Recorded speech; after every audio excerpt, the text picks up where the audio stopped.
સુરતની વાત કરીએ તો સુરતના નાસિરનગરમાં ડિમોલિશનનો જે મામલો છે, કોંગ્રેસના નેતા મ્યુનિસિપલ કમિશનરના ઘરે પહોંચ્યા છે। અસલમ સાયકલવાલા મ્યુનિસિપલ કમિશનરના ઘરે પહોંચ્યા છે। સ્થાનિકો પણ મ્યુનિસિપલ કમિશનરના ઘરે પહોંચ્યા છે। મહાનગરપાલિકાની કચેરીએ મ્યુનિસિપલ કમિશનર સ્થાનિકોને મળ્યા ન હતા। મ્યુનિસિપલ કમિશનર હાજર નથી તેવું કહીને ગેટે તાળું મારી દીધું હતું।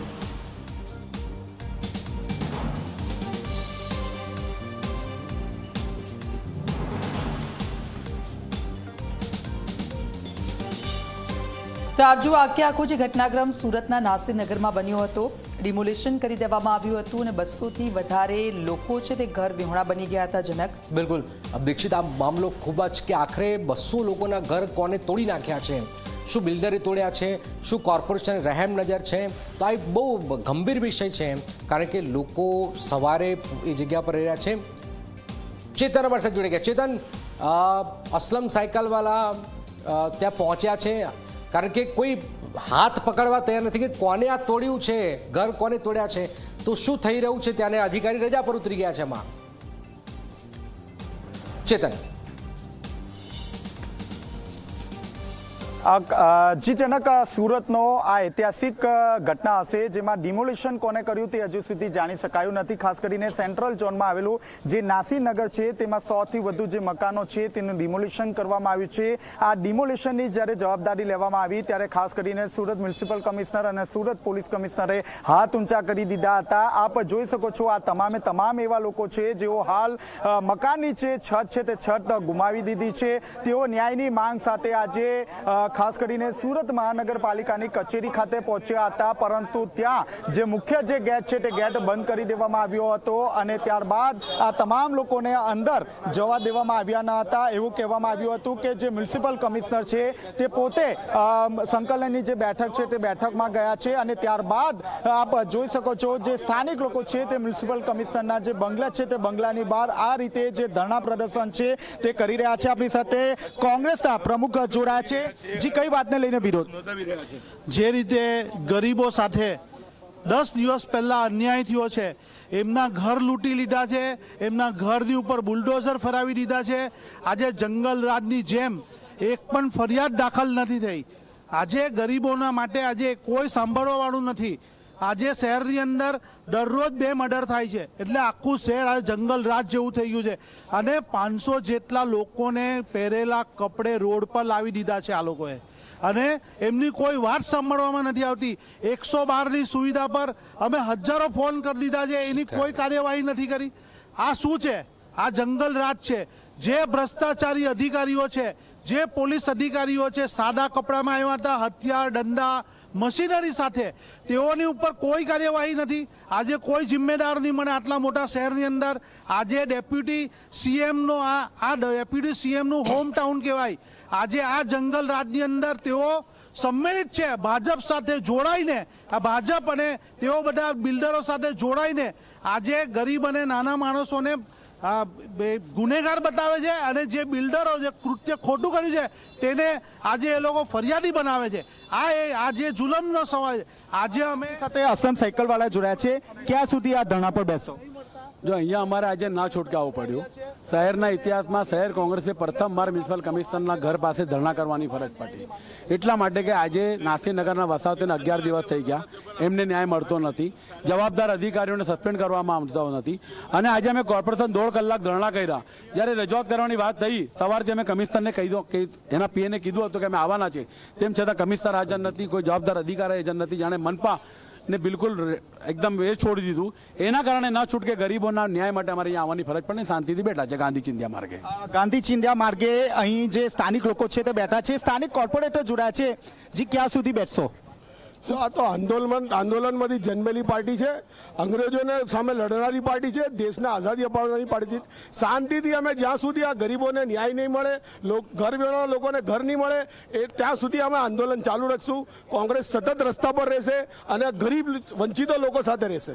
તો આપણે જે રીતે જોયું તે રીતે ગરીબોને ન્યાય ન મળશે ત્યાં સુધી ગાંધી ચિંધ્યા માર્ગે આ રીતે તેઓ ધરણા પ્રદર્શન કરશે। આપ જોઈ શકો છો મોટી સંખ્યામાં જે મહિલાઓ છે તે મહિલાઓ પણ જોડાય છે અને મહત્વની વાત છે કે 100થી વધુ જે મકાનો છે તેના પર બુલડોઝર ચલાવી દેવામાં આવ્યું છે। આ બુલડોઝર શા માટે ચલાવવામાં આવ્યું છે અને કોણે ચલાવ્યું છે તે અંગે કોઈ પણ પ્રકારનો ફોડ સામે આવ્યો નથી। આપ જોઈ શકો છો આ તમામ એવી મહિલાઓ છે જેમના ઘરના તમામ પુરાવા છે, તેઓ લાઇટ બિલ ભરી રહ્યા હતા, વેરા બિલ ભરી રહ્યા હતા, તેમ છતાં જે તેમના જે મકાન છે તે મકાનનું ડિમોલિશન કરવામાં આવ્યું છે અને હાલમાં ન્યાયની જે માંગ છે તે ન્યાયની માંગ કરી રહ્યા છે। જી શું ન્યાયની માંગ છે આપની? हमने घर ना बदले घर જોઈએ, घर के बदले घर चाहिए। हमको रास्ते पे लाके रोड पे लाके बिठा दिया है हमको।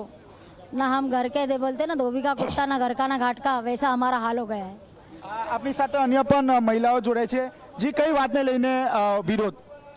बस घर के बदले घर चाहिए। वहाँ से इंसाफ नहीं मिला, इसके लिए यहाँ आए। वो वहाँ नहीं मिले तो यहाँ आए, हमको इंसाफ चाहिए।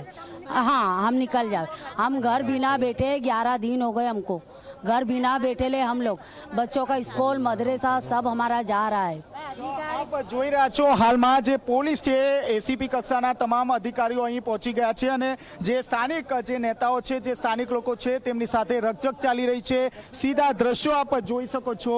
અહીં જે લોકો છે તે લોકો પોતાના ન્યાયની માંગ કરી રહ્યા છે। મ્યુનિસિપલ કમિશનર સાથે વાતચીત કરવાનું કહ્યું ત્યારે તેઓ ન હોવાનું કહેવામાં આવ્યું, જેને કારણે જે છત ગુમાવનાર તમામ જે લોકો છે તેઓ મ્યુનિસિપલ કમિશનરના ઘરે પહોંચી ગયા છે। આપ જોઈ શકો છો હવે પીસીઆર વાનને જે છે તે બોલાવી દેવામાં આવ્યું છે અને તમામ જે લોકો છે તે લોકોને અહીંથી ઉઠાડવાનો પ્રયાસ કરવામાં આવશે।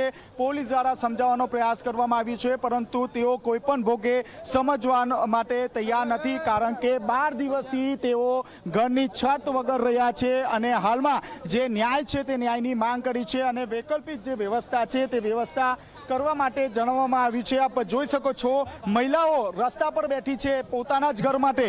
જી શું ન્યાયની માંગ? हमको घर के बदले घर चाहिए। 12 दिन हो गए, 12 दिन सब रोड पर पे। हमको घर के बदले घर चाहिए बस। बरसात आ जाएगा, बच्चों की स्कूल मदरसा चालू, तो कैसे पढ़ाएंगे बच्चों को?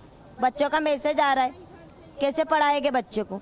हम बदले घर चाहिए। ઘરના બદલે ઘર જોઈશે। આપ જોઈ શકો છો ન્યાય આપો, ન્યાય આપો, ગરીબોને ન્યાય આપો। વિવિધ જે પ્લે કાર્ડ છે તે પ્લે કાર્ડ લઈને વિરોધ પ્રદર્શન કરી રહ્યા છે। શું માંગ છે આપની? घर के बदले घर चाहिए हमारे, दूसरी कुछ कहीं भी रोड पे रह रहे हम लोग हमारे बच्चों के साथ। नासिर नगर हाँ, घर ही के जगह पे ऐसे खुले में रहते हैं हम लोग। खाना आता है तो हम लोग ले लेते हैं, बच्चे को खिला देते हैं खाना, बाकी वही अभी मिला ना, कुछ इंसाफ नहीं हुए तो हम कहाँ जाएंगे? घर छोड़कर कहाँ जाएंगे? भले टूटा हो, लेकिन हम लोग वही जगह पे बैठे हुए हैं। हमारे को घर चाहिए। पहले आके घर नोटिस देता, नोटिस के बाद तोड़ते, घर दे देते, फिर हम लोग खुशी से खाली कर देते, लेकिन कोई नोटिस नहीं, कुछ नहीं, आके तोड़ दिया। सुबह में सो रहे थे, कुछ लोग चाय पी रहे थे, किसी को मालूम नहीं कि आज तोड़ने आएगा। अचानक उठे देखे कि तो सब पुलिस वाले थे, साहब लोग और थे। सबने जो ज़्यादा बोल रहा है उसको बोलते डब्बे में बिठा लो, इसको बोलने मत दो। कोई शूटिंग ले रहा है तो उसके मोबाइल छीन ले रहे कि शूटिंग मत करो, पहचान जो हो जाएगी। मोबाइल से जो शूटिंग लेंगे तो पहचान जो हो जाएगी कि कौन है कमिश्नर, कौन है नहीं है, કોણ પોલીસ વાલે इसलिए મોબાઈલ છીન રહ્યા છે। આપ જોઈ શકો છો ન્યાયની જે માંગ છે તે માંગ સાથે મહિલાઓ આજે મ્યુનિસિપલ કમિશનરના જે બંગલો છે તે બંગલાની બહાર ધરણા પ્રદર્શન કરી રહ્યા છે। મહત્વની વાત છે કે કોઈ પણ પ્રકારની નોટિસ આપવામાં નથી આવી અને નોટિસ વગર જ જે તમામ જે લોકો છે તે લોકોનો સપનોનું જે મહેલ છે તે ડિમોલિશન કરવામાં આવ્યું છે। હાલ તો વૈકલ્પિક જે વ્યવસ્થા છે તે ઊભી કરવાની માંગ કરવામાં આવી છે। બિલકુલ બિલકુલ ખૂબ જ મહત્વપૂર્ણ આ ઘટનાક્રમ ચેતન બતાવી રહ્યા છે। દીક્ષિતા, એક વિચાર આપણે કરીએ કે એક સાથે 200 લોકોના આશિયાના ઘર જ્યારે તૂટી જાય છે ત્યારે તમે આક્ષેપ પ્રત્યાક્ષેપ ઠીક છે, પણ એ 200 લોકોના પરિવાર 500 થી 600 લોકો હોય એ જાય તો જાય ક્યાં? ગરમી છે, ચોમાસું નજીક છે, આ સ્થિતિની વચ્ચે પ્રજા પરેશાન છે અને એટલા જ માટે આ લબોલ દીક્ષિતા થઈ રહ્યો છે।